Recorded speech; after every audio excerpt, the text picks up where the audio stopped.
సుమారు రాష్ట్రంలో పెట్టుబడులు పెట్టేందుకు ప్రముఖ జపాన్ కంపెనీ మారుబెని ముందుకొచ్చింది.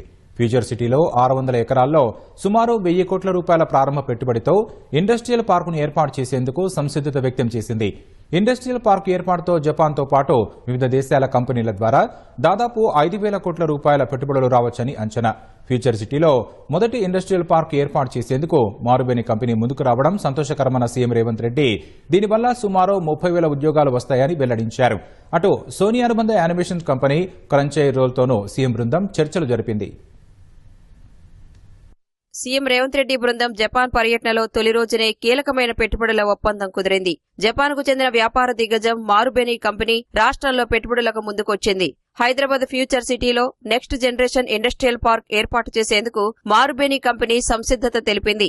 జపాన్ పర్యటనలో ఉన్న ముఖ్యమంత్రి రేవంత్ రెడ్డిని టోక్యోలో మారుబెని కంపెనీ ప్రతినిధులు కలుసుకున్నారు. Industrial park